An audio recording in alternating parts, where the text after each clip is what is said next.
Tonight we are going to address the top questions that people ask about full-timing in an RV 2.5 years into the process. If you're already full-time RVing, you're going to really enjoy this because this is the evolution and you can probably totally relate. And if you're brand new to RVing, this is what happens after 2.5 years on the road.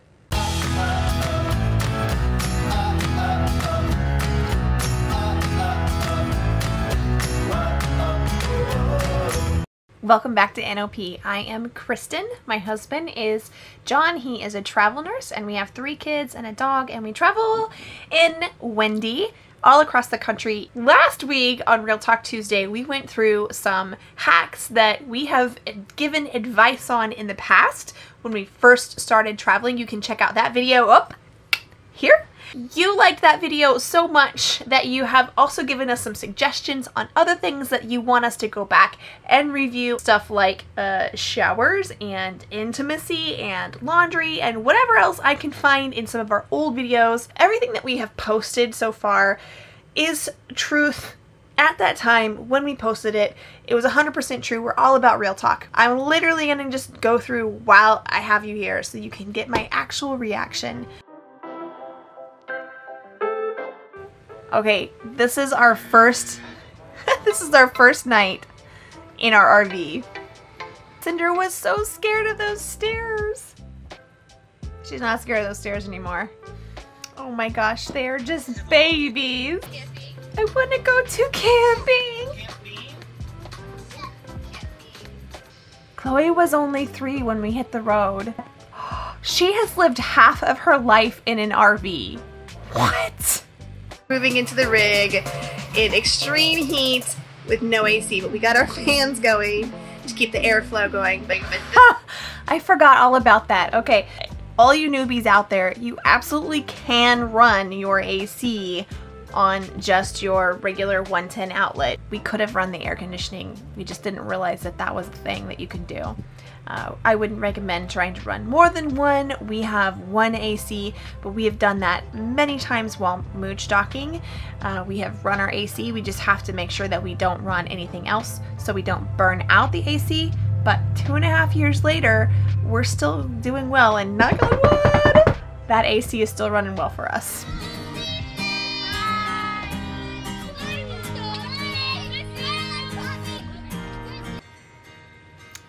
Our kids miss their friends a lot. So those friends that chased the rig as we drove away from our neighborhood are still, are still in touch with our kids. They call us every once in a while, and whenever we go back to Kansas City, we visit them. And the kids ask about them a lot. So Wyatt and Trident, if you're watching, they miss you very much.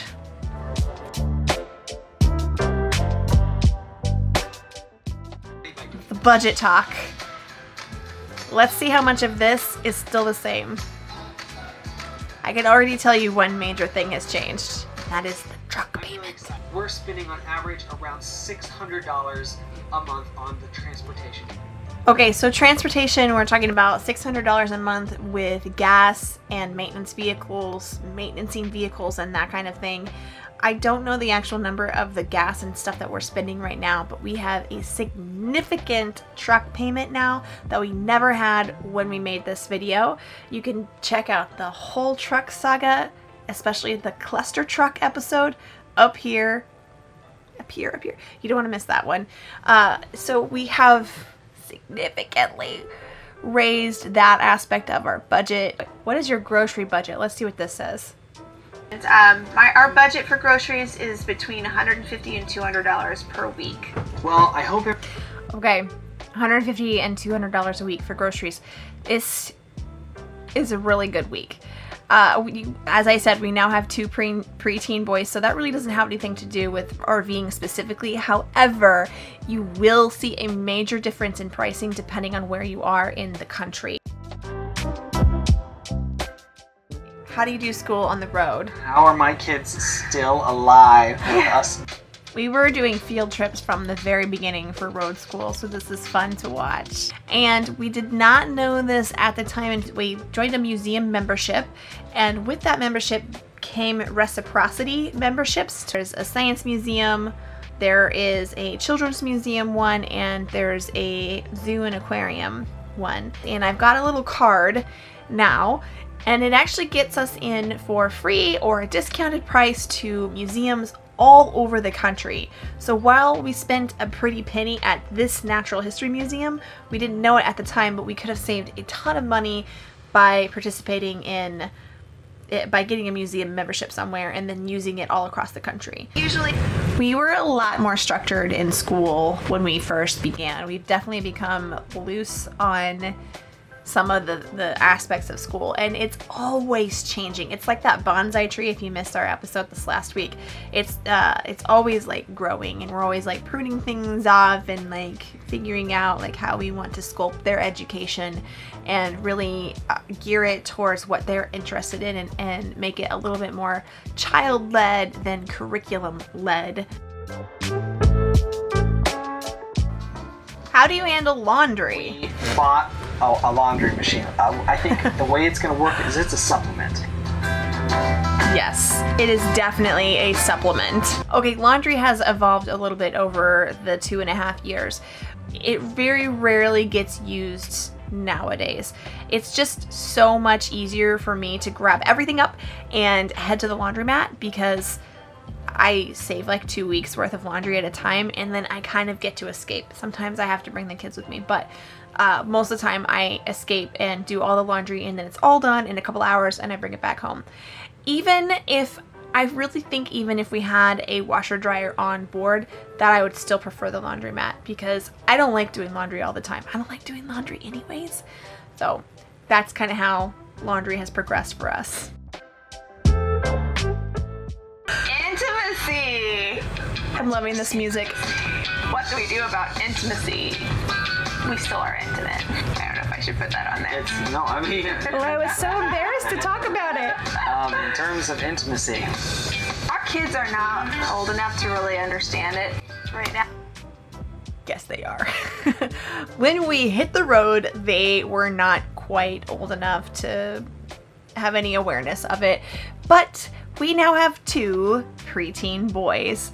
And so I think it's funny, because in this video here, we're talking about how we just joke around that it's the wind if the trailer is shaking or whatever. And I think we even mention here that they've never called us out on it. They have. One time, should I share this? I don't even know if I should share this. But one time we had this like knock on the door. Mom, are you okay? Why is the trailer shaking? That was fun. Wait a second. Are you talking about on this video? I don't know if I should mention that. I don't know if you should mention that. It's just really funny. It is really funny. It's also very horrifying. It is very horrifying. But hey, it's real talk. So I don't really have any extra advice on how to get around that. Because don't stop, obviously. But you might have to have conversations with your kids.